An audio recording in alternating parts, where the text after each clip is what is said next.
mediasi hari ini, masing-masing pihak telah menyampaikan resume yang pada pokoknya pihak penggugat meminta agar klien saya, Bapak Insinyur Haji Joko Widodo, supaya memperlihatkan ya ijazah asli, ya, ijazah asli. Nah, atas tuntutan tersebut kami sudah memberikan suatu tanggapan dan sudah kami formulasikan dalam bentuk resume yang pada pokoknya satu, bahwa klien kami Bapak Insinyur Haji Joko Widodo pada prinsipnya secara tegas menolak atas permintaan tersebut. Alasannya apa? Yang pertama, bagi Pak Jokowi tidak ada kewajiban hukum untuk memperlihatkan apalagi menyerahkan kepada pihak yang tidak memiliki otoritas hukum, termasuk kepada masyarakat atau kepada publik. Yang pertama.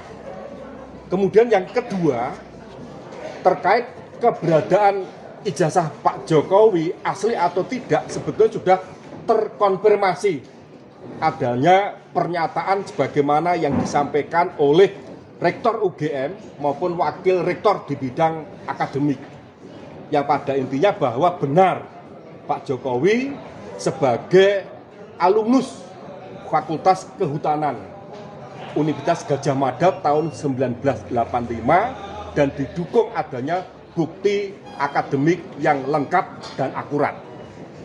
Kemudian yang ketiga, dengan adanya penyelidikan yang dilakukan oleh pihak Mabes Polri ya, terkait dengan keberadaan ijazah Pak Jokowi berdasarkan hasil lab forensik telah dinyatakan identik. Jadi bahasa di dalam hukum acara itu identik, ya, identik.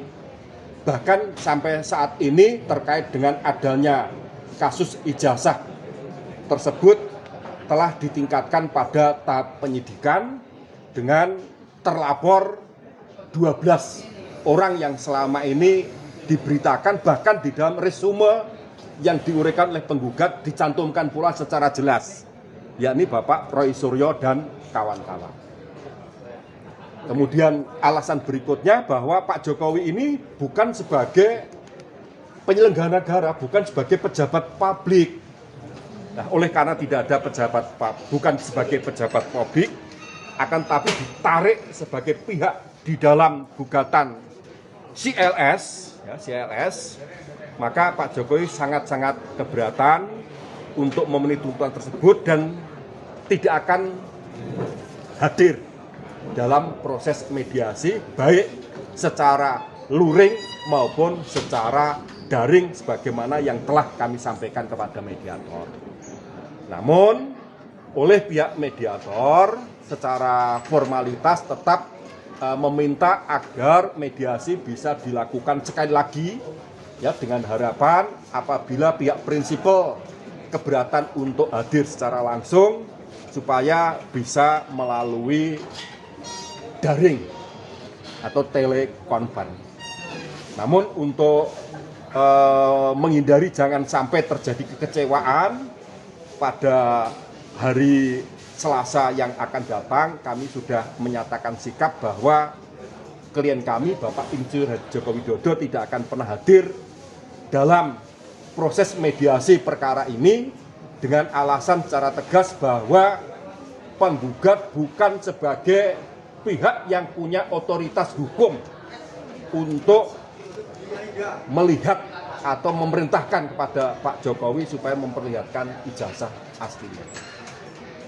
Jadi jika penggugat berlindung pada ketentuan pasal 28 tentang jaminan adanya kesamaan di depan hukum, demikian pula klien kami ya sesuai ketentuan konstitusi, bahkan di dalam Universal Declaration of Human Rights mendapatkan adanya suatu perlindungan secara privat, sehingga dengan adanya kebebasan yang dimaksud punya potensi menyerang atas kehormatan nama baik terhadap klien kami. Maka karena tuntutan tersebut tidak berdasar dan tidak layak, maka sudah layak dan sepantasnya apabila Pak Jokowi menolak atas tuntutan tersebut dan tidak akan hadir dalam agendanya apa tuh tadi Pak? Ya, dua hal yang ingin saya sampaikan dulu. Yang pertama, sesuai Perma nomor 1 2016, substansi dari mediasi ini tidak boleh kami sampaikan, tetapi tadi hakim menyampaikan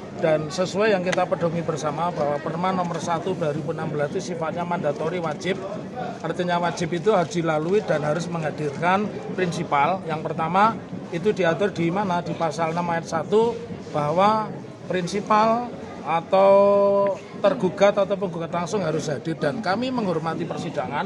Kami menghadirkan prinsipal kami 2 orang, Top-Tovan ya, dan kemudian Bangun Sutoto, ya, keduanya alumni UGM, ya asli lah begitu ya, asli. Ternyata Pak Jokowi tidak hadir ya. Lalu yang menarik, kami konsisten karena kami substansi dari masalah ini adalah prinsipal, supaya menghormati acara mediasi di pasal 7 itu disebutkan bahwa mediator wajib menghadirkan prinsipal, maka mediator di dalam pertemuan ketiga yang akan datang ya itu menginginkan adanya call conference, dan kami dari penggugat ditanya, kami siap mengatakan call conference ya, dan dengan cara apapun kami siap. Tetapi sepertinya dari kuasa T1, T2, T3 itu tidak bersedia hadir ya. Terus yang ketiga yang menarik bahwa kami tadi sudah menyampaikan resume, dan resumenya apa juga tidak boleh kami sampaikan. Begitu juga dari T1, T2 dan T3 juga sudah menyampaikan resume. Tetapi prinsip yang harus dipahami bahwa mediasi itu wajib menghadirkan prinsipal. Itu yang harus dipahami. Jadi kalau prinsipal tidak hadir ya berarti dia tidak menghormati. Karena tidak menghormati ya berarti bisa dipastikan kemungkinan besar apa yang kami inginkan tentang ijazah itu tidak akan pernah terwujud ya.